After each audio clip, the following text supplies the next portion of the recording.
everyone, it's Maki here. Today, I thought I'd share some personal thoughts with you all. I'd be delighted if you could lend an ear. So, the promotional video and interview with director Erasmus Brostel for Mobile Suit Gundam Requiem for Vengeance have been released. Seeing Mr. Erasmus in a shirt featuring the emblem of the Principality of Sen, talking in front of a shelf lined with Gundam model kits and figures, kindled a surge of desire within me. Please take a look at this Gundam. Even when zooming in on the footage, its appearance cannot be confirmed clearly. However, I surmise that this Gundam is the superior Gundam. This is the Gundam that I've been yearning to see in an anime or movie for many years. Its distinctive large beam gun, the beam cannon protruding from its back, the wing-like components on its shoulders, the red parts on its waist armor, the characteristic protrusions on its knees. I am fairly certain that this is the superior Gundam. What do you think? Superior Gundam is the protagonist mobile suit that appears in the story titled Gundam Sentinel. Gundam Sentinel is a Gundam work produced primarily by a model kit magazine. It's a very popular piece, and I for one adore it immensely.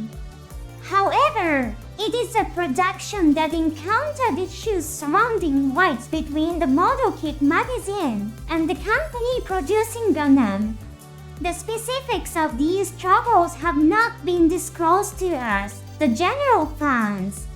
I only know about them from rumors, and I don't have a clear grasp of the exact details, so I'll refrain from discussing them here.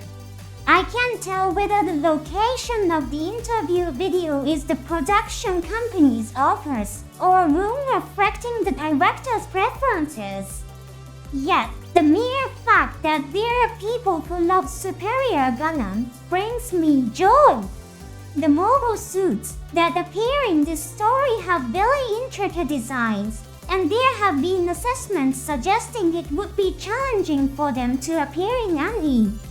However, with the advancement of key techniques, I hold out hope that we might be able to appreciate them in cinematic form.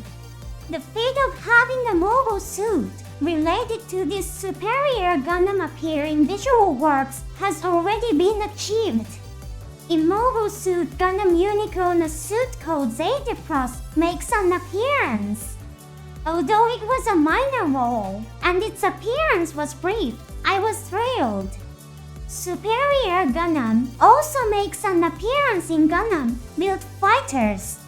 In the video game Mobile Suit Gundam Extreme vs. Full Booster Suit called XS Gundam related to Superior Gundam is featured. The situation is not utterly devoid of hope. Although I harbor plenty of desires, I found a new hope in this interview. I am but a single fan.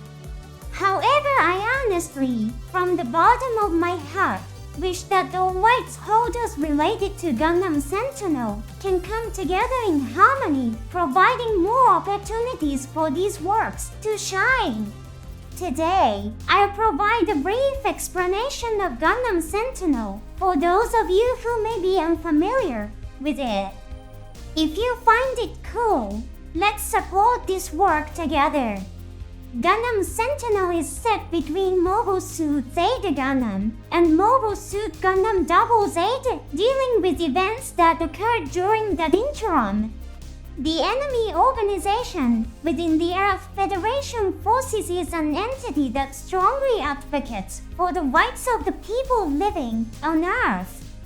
They are known as Nudesins. The protagonist is a pilot assigned to the Task Force Alpha, tasked with the subjugation of Nudesins. Task Force Alpha is a unit with many Gundams at their disposal. Sounds powerful, doesn't it? and incredibly cool, right? However, the reality is that this force was assembled with the intent to undermine the morale of nudices. While they may look like Gundams, the team consists of prototype units whose performance may or may not be reliable on prototypes that originally had no plans for combat deployment. It's a unique Gundam unit full of flaws. I find the element of such a quirky team to be incredibly cool.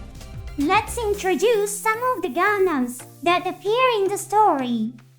First, we have the protagonist, the Superior Gundam. This mobile suit was developed by a company called Anaheim Electronics with the aim of creating the ultimate Gundam. Anaheim Electronics is the same company that developed the Zeta Gundam and the Double Zeta Gundam. It's equipped with a very complex transformation mechanism and powerful weapons. It also incorporates an eye known as Alice. Alice stands for Advanced Logistic, and in consequence causing equipment. However, this eye is incomplete. This Gundam equipped with an incomplete system was deployed to the battlefield as a test. In the latter part of the story, an enhanced form called the XS Gundam appears. Next, let's talk about the rival. Gundam Mark V. You might remember the Gundam Mark II from Zeta Gundam. The Gundam Mark V has no technical connection with Mark II. It only borrows the name Gundam because it was developed by an organization within the Earth Federation forces. These complex settings are quite interesting. Its distinct feature is the inclusion of a remotely operated weapon called Income. The name Gundam was given to promote this weapon strongly. You may have seen this suit somewhere before. It is the Gundam that served as the basis for the Silver Bullet that appears in Gundam Unicorn. It carries many common weapons. Now, let's check out some of the side role Gundams. The Zeta Plus is a mobile suit developed for mass production of the Zeta Gundam. This unit doesn't have any significant problems. However, it wasn't mass-produced due to the high cost of production still. This suit also appears in Gundam Unicorn. It only has a brief appearance and is subdued by a mobile suit called Jester.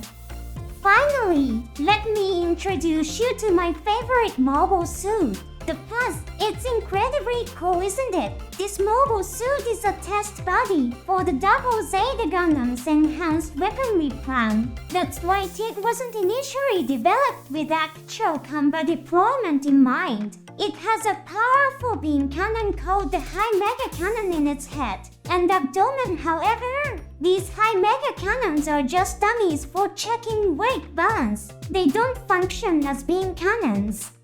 I think this setting is both fascinating and cool. What do you think? It's equipped with an extremely large hyper mega cannon, a beam cannon that could potentially excel in long-range bombardments. However, it's attacked by the Gundam Mark V piloted by the enemy organization's ace pilot. How will they fare? I would like to introduce this in another program. How did you find it? Truly, Gundam Sentinel introduces some incredibly captivating Gundams. If you come across a Gundam you like, please support it. The chance for it to shine may arise from our support as fans.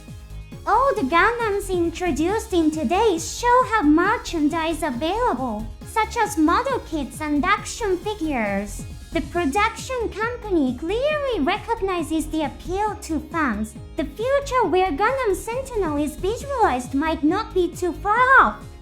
I also hope to see the Crossbone Gundam visualized. Let's eagerly await the days when our favorite Gundams will be seen actively performing in visuals. Finally, I have some important information for you. The subscribe button on your screen is the activation switch for the Alice system. The incomplete Alice will progress towards completion by learning from your emotions. Please lend us your support. Perhaps someday Alice will come to your rescue. See you again on the next show.